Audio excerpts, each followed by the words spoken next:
effectively leading to his arrest. That's incredible detective work. Like, just think about that for a second. This is in the middle of nowhere. Random trucker picks up a random student. Well, student's the wrong word. Random person.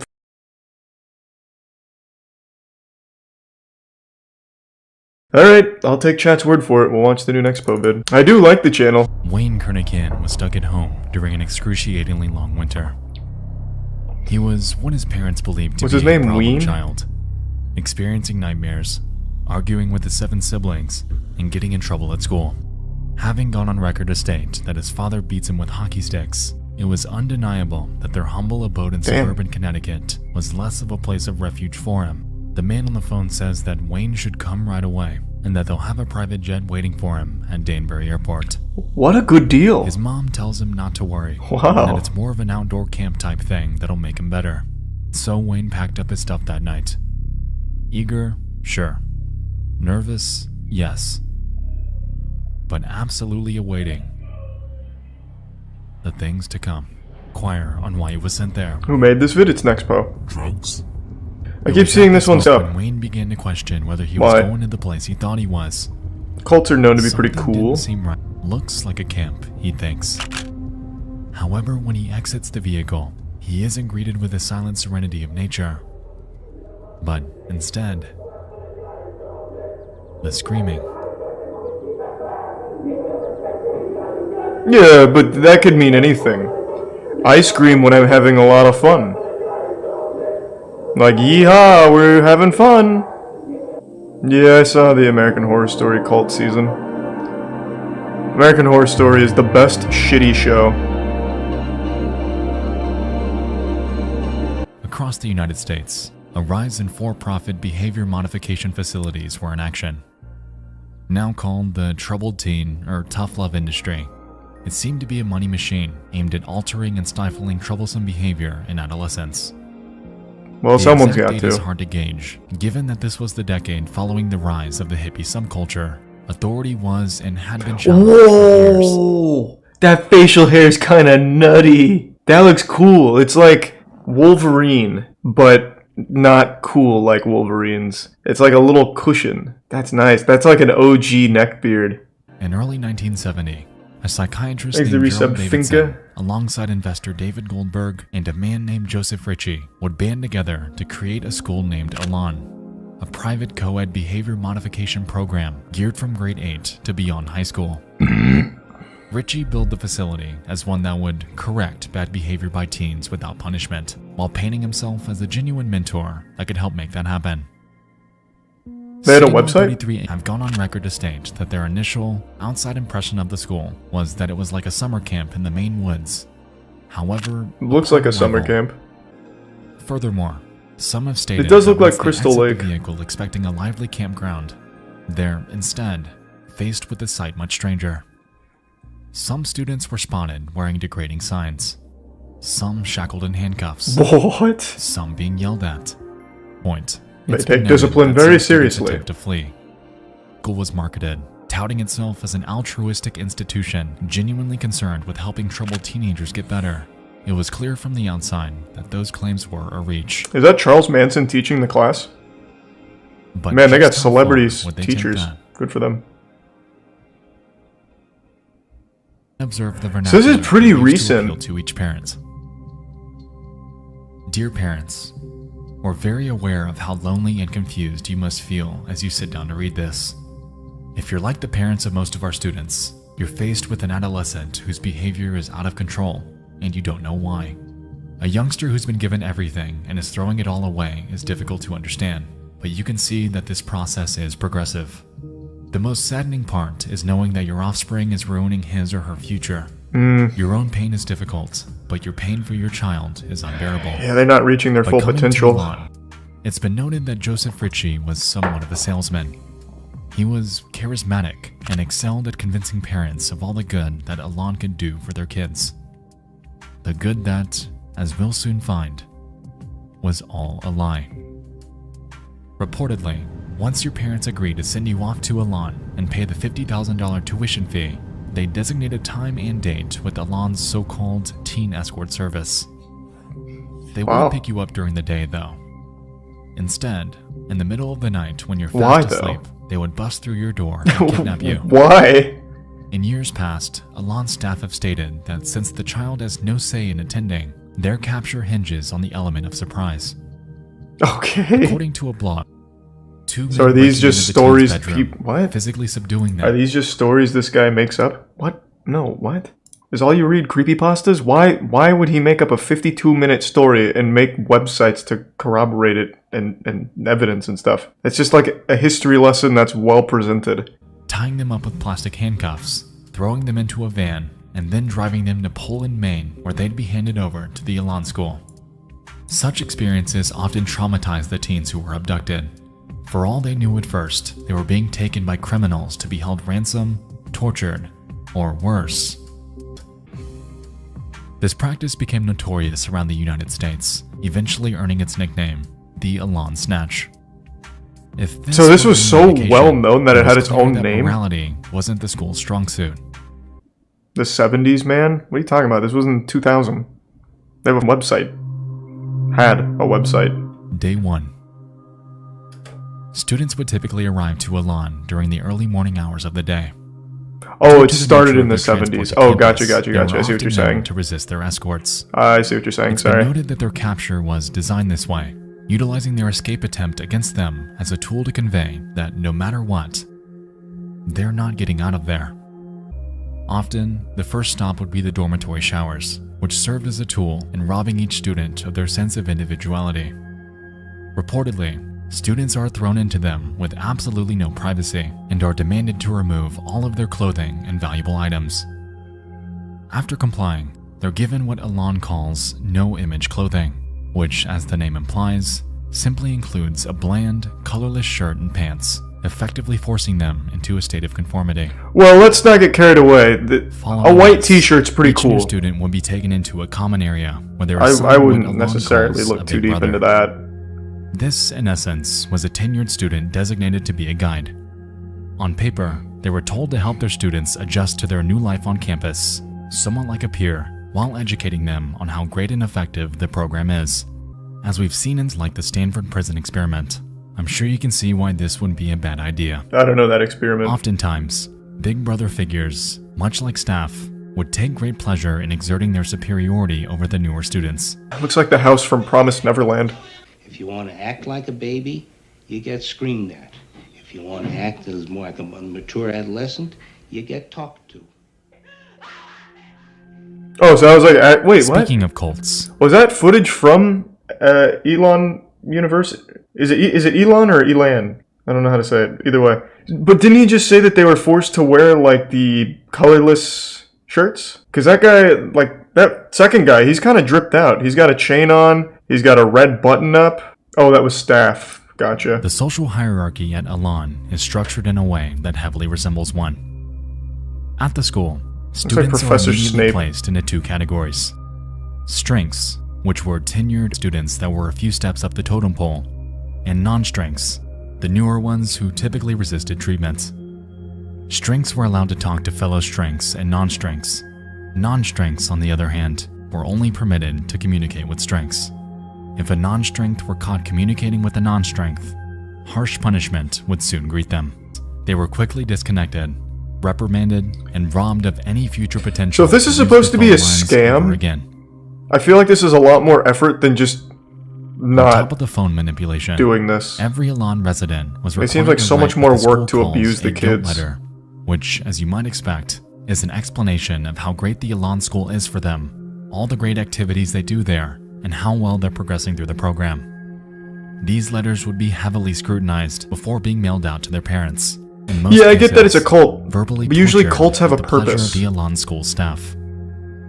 It was clear to students that they weren't getting away from this anytime soon. And after realizing this, their minds would often pivot away from rebellion and towards compliance in hopes of power. Yeah, through the money. program. That's why I would think This they'd want to still run a forced them scam to as become opposed to a somewhat cult. And it'd be so much brainwashed, easier to ultimately stuck not in a abuse the system that will kids. do Takes a lot everything more it work to possibly do that, I can imagine. to make their escape. So I'm assuming there is a point to the cult, like they want to turn these kids into like supers or something, I don't really know. But if it was just a scam, they're putting a lot of work into it. Whereas they could just take the kids here for $50K a year and As just you let might them play expect, basketball the and rules sleep. at the Elan school were immense. Exerting nearly totalitarian control over everything that happens, Joe Ritchie's set of rules, which he called guilt, was gargantuan and needlessly meticulous. Maybe tier 1 Wheeloo. As a student at Elan, you would be expected to refrain from doing the following: having any image, reading as a non-strength, not completing learning experiences, writing without permission, being sideways, Don't know what looking that at means. security zones, non-strength interacting, talking too loudly, talking too softly, looking at the opposite gender, Whoa. being attracted to someone, Whoa. any physical contact, looking out windows, unauthorized drawing, not listening to higher Holy ranks, shit. pretending to sleep at night, thinking of running away, being in the bathroom for too long, wearing dark clothing, being manipulative, being lazy while working, listening to music, talking too much, showering for All in all, they're 15 pretty minutes, lenient. not talking enough, making facial reactions to orders, negative body language, pretending not to have guilt, oversleeping, undersleeping, smiling, and the list goes on and on. That's not bad. Clearly, these rules were not designed to be followed. Basically a lawless causing place harsh over there. penalizations to become commonplace. To help enforce these, Thanks to Resub individuals Integra known and as Razzle Dazzle. expediters were designated by the school to stand on watch with clipboards. Primarily, they were known to catch those that broke 3 rules: being attracted to members Thanks of to the Resub opposite gender, Uzi. looking at the opposite gender, and making prolonged eye contact with anyone else. Since expediters too were required to fill their clipboards with names and infractions at the risk of their own punishment, they frequently and unapologetically made assumptions and accusations that were a lie. Cases and the requirement to wear a bright yellow t-shirt and short pink shorts. The school figured that without laces, their shoes were effectively useless, What? in turn preventing any ability to move any faster than a walk. What is it, A like more barbed extreme wire on the example ground of or something? split-risk punishment Just go is barefoot. shown with this student. Instead of a t-shirt and shorts though, he was forced to wear a bright pink rabbit suit with cuffs around his legs. It's unclear if this is a repeat offender, but it raises the question as to how far Elan would actually go with this tactic. Thanks to Resub Hunter. Students that smiled at a place were punished by wearing dunce caps and reduced to work that the school calls shot down. These involved repetitious, dull tasks like mopping floors, scrubbing the insides of trash cans, and even cleaning toilets with just a single toothbrush. For Man, if I hours and went to one of hours these on end. schools, if my parents If sent you me had to here, use the I would bathroom never during forgive shot them. down, it's been noted that approval by sometimes 6 or more superiors was required before you were able. And even then, an escort had to watch you while you were in there. This, on top of a myriad of other degrading punishments, Thanks for some like retribution. humiliating sign and diaper wearing, it's clear that Elan kept an iron grip on their daily operations. Their daily operations that took up most of the daily schedule, and those that were deceptively named by the Elan school themselves as their treatment. Makes it a bit savage. Give sub Ethan. But I will say, all of these punishments are relatively tame compared to what we're about to talk about. Let's just say, if you pissed off a staff member, they could start something called a general meeting on you. And trust me, you wouldn't want one. That doesn't sound so intense. Well, we're just gonna debate, huh? There seemed to be no standard for them. Get your feelings off, the administrator screams. And following this, each student in the room would begin screaming at and berating the student, firing off slurs and obscenities. for Oh, nearly so it's an like hour. Twitter. No matter how much Pretty the student innovative. pled for everyone to stop, no matter how much they broke down, no matter how much they cried, general meetings would not end until the admin said so. And when it finally did, the victim would lie there, often crying and exhausted at the relentless abuse that they'd just endured. It's clear that general meetings aren't designed to reprimand. They're designed to completely break each and every student that's the subject of one. And with this, we can effectively put the points together that Elan was doing nothing more than running an operation that commanded total compliance. Any Thanks to bits, self-thought Ramon and or Teddy. sliver of independence that students thought they had True, was Teddy. gone. They were merely reduced to weapons. Weapons that, at a moment's notice, could just as easily be used against them.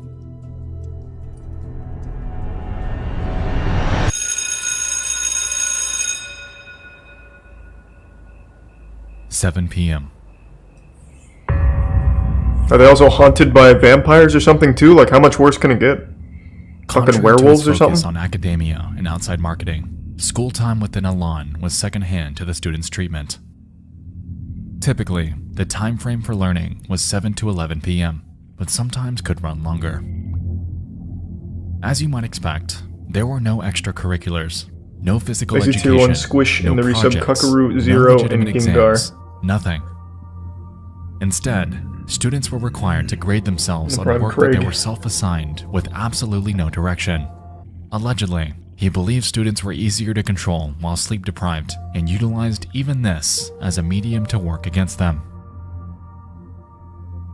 By 11 p.m., if a student makes it through a night of work without issue, school hours then draw to a close. Not bad. They're quickly released from class and escorted to their dorms, which were often in the form of uncomfortable, impersonal, military-style bunk beds. That's military style? A piece of wood?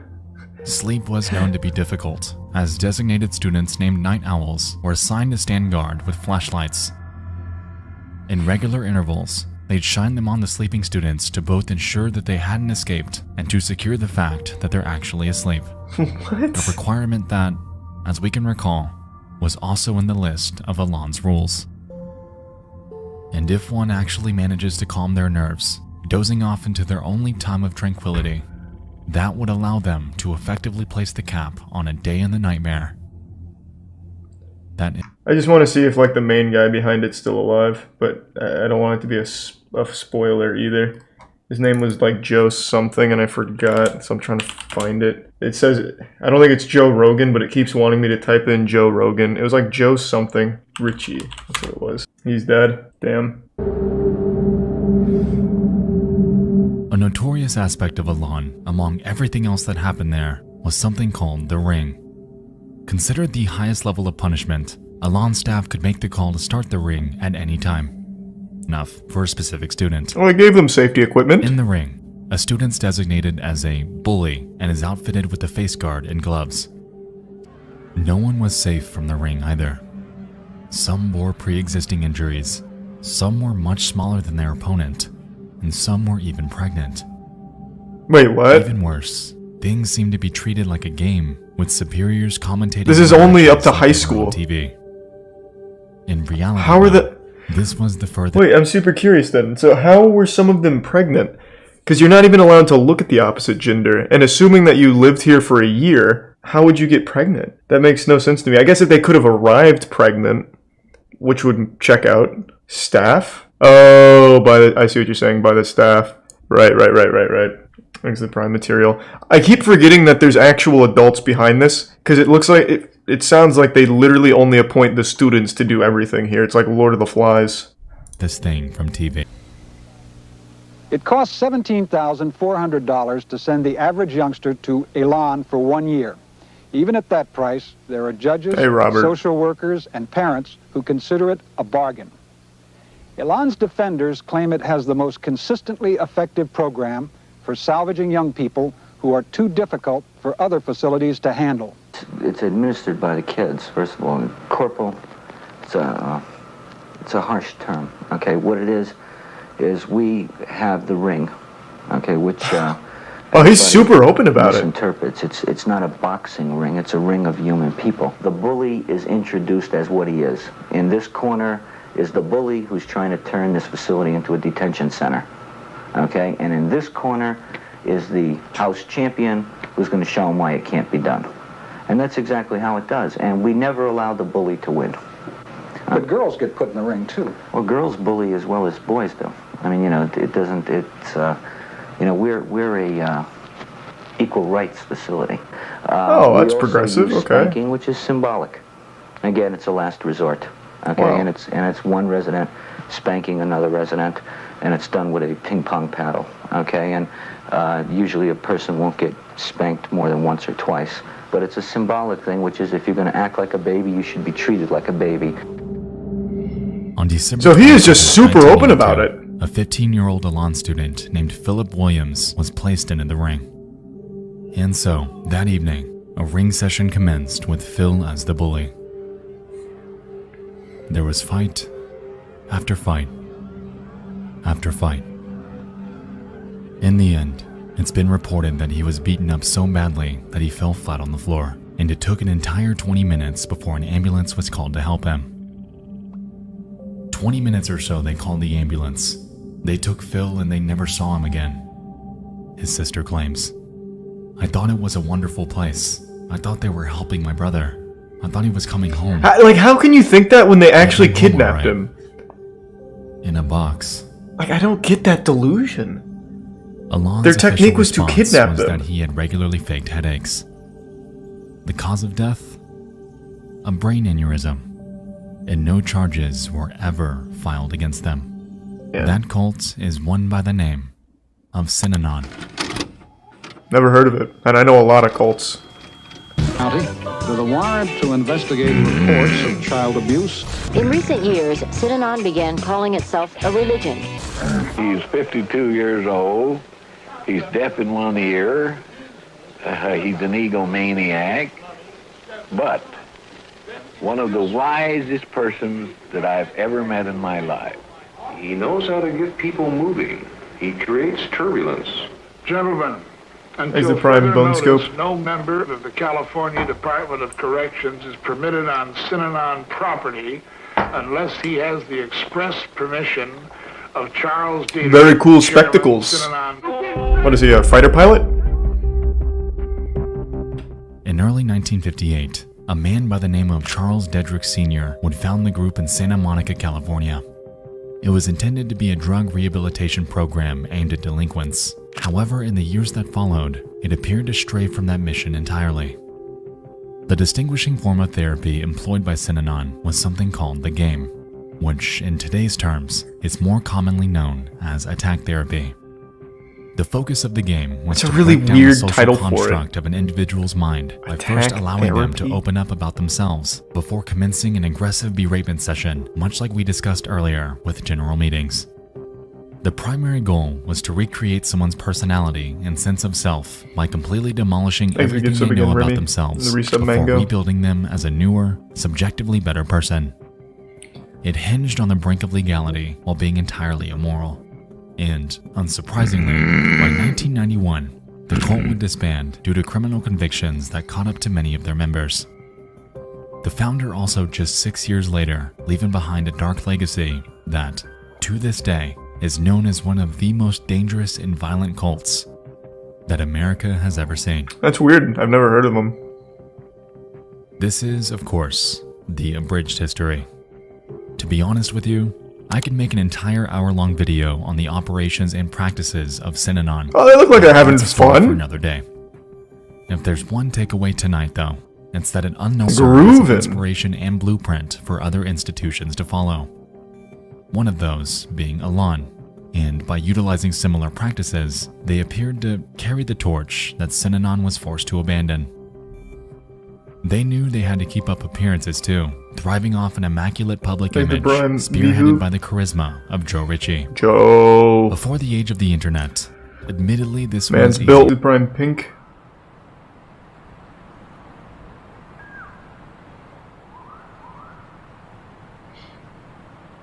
Why didn't they fight back? Brother kids. What do you mean? Through the late 70s and into the early 80s, reports of the true nature of Elan began to spread by word of mouth from former students. Authorities in Maine reportedly visited the school upwards of 12 times to investigate, however returned with absolutely nothing to show for it. Frustratingly, the operation that Joe Ritchie was running was completely and entirely legal. There were no laws in place for facilities like this, so it was allowed to remain in operation without issue. As we touched on, the media was the primary in for outsiders Prime at Elan. Squub However, and even they failed to Choco. communicate the extent of their operations. While they showed select parts of it, unfortunately Joe Ritchie was given enough airtime to convince the public and the news crew that it was nothing more than their treatment taking place. By dehumanizing the students, emphasizing their delinquencies on national television, he was able to use this notoriety to his advantage, ultimately swaying the public opinion into believing that what he was doing was entirely good. On top of the growing number of alumni, though, came an increase in escapees, which only furthered Elan's unwanted infamy. Over the years, 3 students, a 16-year-old unidentified individual, a 15-year-old Brad Glickman, good work, and a 17-year-old Don Birnbaum would all escape successfully, however would meet wildly differing fates. Oh. For the 16-year-old, it's been reported that he ran over 15 miles through the wilderness in the middle of the night. He was eventually caught by an officer, Max Ashburn, and after hearing the boy's story and observing his physical condition, he helped him return home. What a good guy! For Brad Glickman, he was shot. Oh. In 1990, after escaping Elan's search parties, he made his way to a house in a small town. Authorities believed that he had a connection to the girl that lived there. However, the homeowner opened fire, ultimately him. What? What? That's like the most American shit I've ever heard in my life. This guy must know my daughter. Like, what? Jesus Christ. Actually, 2 gives subs command in the resub Terra in Tier 1 Summer. And for Don Birnbaum, how unlucky, too had escaped the clutches of Elan, eventually finding a trucker named James Cruz who was willing to take her home. A few hours down the road, though, Birnbaum would find that Cruz's true intentions weren't quite so virtuous. Oh, Jesus.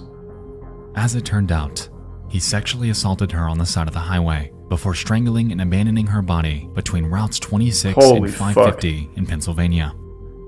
She was discovered by another motorist with a yellow rope tied around her neck and without clothes from the waist down. And from her corpse were tire tracks resembling that of a semi-trailer. Since Birnbaum had crossed state lines, an FBI investigation was commenced for her, and after cross-checking with numerous similar cases that have happened in the area, the truck belonging to James Cruz was deemed as the culprit. Upon catching up to him and searching his vehicle, authorities were able to find but a single blonde hair that belonged to Birnbaum, effectively leading to his arrest. That's incredible detective work. Like, just think about that for a second. This is in the middle of nowhere. Random trucker picks up a random student, well, student's the wrong word, random person from a cult, and they somehow tracked it down to the right guy who did it. That is incredible. What's incredible? Just the detective work here. There's a Tier 1 pack. And the resub Juke and the Prime Scary Man, and the resub Genius and Virgin Shadow. What? A cult in a boarding school? Yeah. Oh, that's interesting. Yeah, it is pretty wild. What are you doing? What do you think I'm doing? Just watching One Piece. Okay, well, have fun. I'm not even playing any games right now. Well, that's fine. Yeah, you're in a good arc. You're having fun. It's a really good arc. It really is. Next, the resub Side Jellyfish. Hi, chat. I'm seeing all the hellos, but I can't read too much past that because my glasses are not on.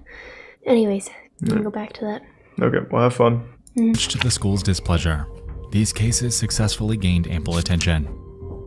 Joe Ritchie resultingly paid off numerous judges and journalists in hopes of drowning out the negative press. Thanks for Prime Proximity. However, outsiders were beginning to catch on that these students were running for a reason. Quick text message. But why? There we go. Okay. All good. Thanks the resub Adventure Creature Mumbling Pot in the Prime 30th, Eco. 1975. A 15-year-old girl named Martha Moxley was out with her friends participating in what they call Mischief Night. This typically involved TPing houses, ding-dong ditching, typical teenager antics. Later that night, Moxley found a liking to a Thomas Skakel, eventually kissing him before the pair decided to venture off. To the other friends in their group, seeing Moxley fall over the Skakel's backyard fence with Thomas was the very last time that they would ever see her alive. The next morning, the Moxley family awakens as usual. They go about their morning routine, however notice that Martha is missing. Upon searching the house for her, they notice a body lying by the tree out in the backyard. And don't really have one stoner boner. And discover a grim scene. Martha is lying, lifeless with her pants down. Her body appears to have been visibly beaten, and a few feet away from the body broken remnants of a 6-iron golf club. Holy shit. This club was eventually traced back to the Skakel family. Autopsy reports claimed that she was bludgeoned and stabbed to death, all by that 6-iron. And since Thomas Skakel was the last person she was spotted with that night, he was the prime suspect in her. Due to a lack of sufficient evidence, however, he, among the other suspects, were eventually absolved. What? And as a result, the Moxley case, frustratingly, went cold 3 years later.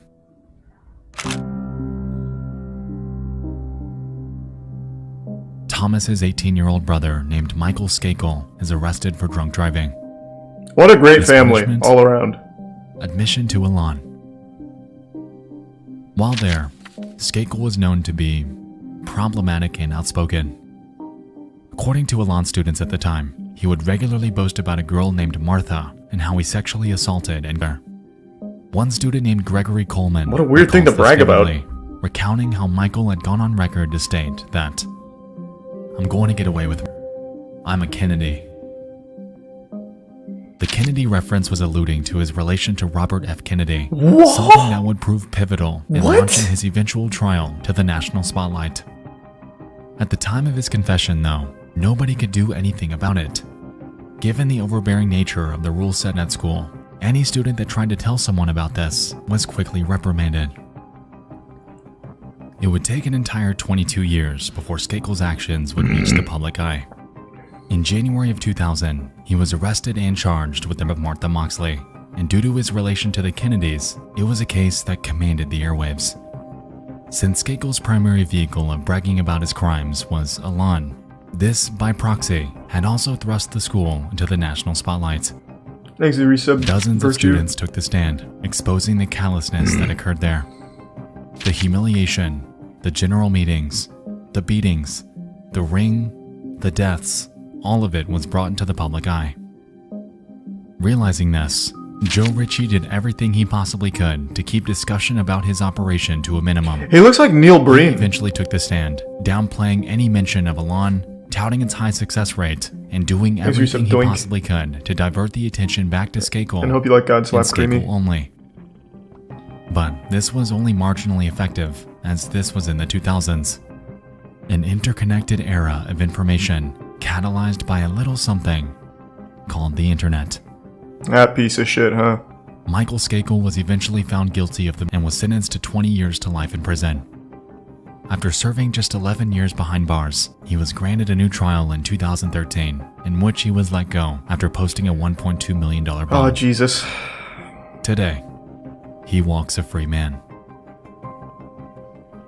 But I do tier 1 sarcastic, the cat was out of the bag. Phil Swift and The Stick. inhumanities committed at the Elan school were documented in one of the most high-profile cases in decades. And because of this, people began talking, theorizing, and investigating, effectively marking the beginning of the end of Joe Ritchie's iron grip on the hundreds of students that were helpless beneath him. Thanks to the resub Nathan and the Prime Green Gorilla and Tuga sub Sarcastic.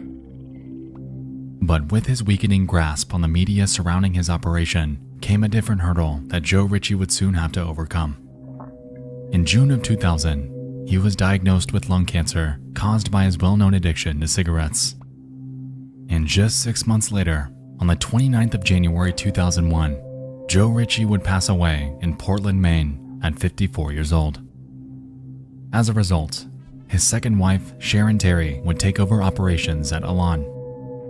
It was clear, though, that due to the increased publicity among the rising alumni testimonies, the idea of Terry having a lot of PR work on her plate was putting it lightly.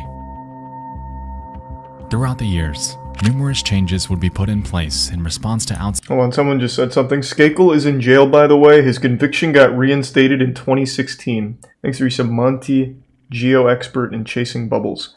Well, this video is brand new, and he said that he's a free man. Let me see. Let's take a peek. I don't see anything about him going back to jail. Yeah, there's nothing about him going back to jail. Literally nothing. It got reinstated, just exonerated in 2020. For instance, the ring was eventually forbidden from being used as punishment. And while this was substantially a good thing, the other cruelties would remain. What Sharon Terry was unaware of, though, was that due to the rapid rise in technology, namely the internet, even her reign over Elan would soon meet its demise. When the water settled following the Skakel case, mentions of Elan were made on various forums throughout the next few years. They would get people talking, however it wasn't quite enough for definite action. By 2010 though, something would change. A website that we all know very well would help spearhead one of the most effective exposed stories in the history of the internet. I want to take a guess. I don't know the story, but I want to guess. Is it Something Awful? Something Awful used to be pretty powerful. No way, is it Reddit? God damn it. That website was Reddit. Son of a bitch! On November 26th, 2010, a man named Jeff W., who went by Gazaz My Hero, would make a post titled, "Even skimming this once will blow your mind. Most probably think it's made up, but you'd be dead wrong." Within it, he explains that he was an Elan student in 1998, before outlining, in detail, the reality of what took place there. They're mostly points that we've already covered and explored in great detail tonight, but back then, these claims were unbelievable. The school was very much still in operation, so some initially had a tough time wrapping their head around the fact that a place like this actually existed. But then came the comments. The other stories from other alumni with their own experiences. Gazaz My Hero's post carried weight. It was real, and these atrocities needed to be Tier known. 1 Dewey Nose and 2 gift sub Zuki. Eventually, this thread would rack up over 2,000 likes and 1.4 thousand comments. While this may not have caused Elan's closure outright, it aggressively reopened old wounds. 2010 was not 2000. The internet user base was exponentially larger than it had been, and resultingly, the effectiveness of this newfound attention caused a massive amount of backlash that the Elan school had never before experienced. These 3 sub chimeras. 4 months later. On the 23rd of March 2011, the Elan school announced that it would soon be shutting down.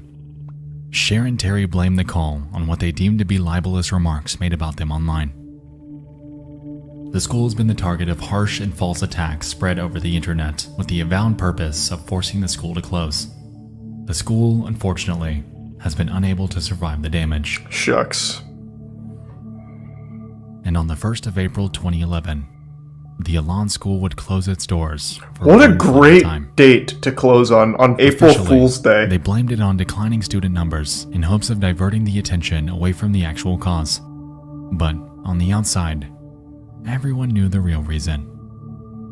For students, this was unbelievably good news. However, the damage they endured was something that would remain. Thanks to the Prime Fans and Sutrus and the resub, Wilhelm, Geegan, and numerous Cold Dog. suicides have occurred as a result of attendance at Elan. PTSD with alumni is rampant, and it's clear that the school had done nothing but damage people. A filmmaker and former student named Todd Nilsson, creator of a fantastic Elan documentary named The Last Stop, has gone on record to state that, as a student, he was helped by their unconventional tactics, but he knew the majority of others weren't quite so lucky. Today, hundreds of stories remain online about the cruelty committed at the Elan school, about the facade they upkept for 41 years. Reading through these are eye-opening, and you can find them on nearly every piece of media and documentation that exists about Elan online. To all of you that have shared your stories, that have opened up about the torment you went through, your voice is the reason that Elan ceases to exist today. This video would not exist without you, and I wish I could say that I feel your pain. But I don't.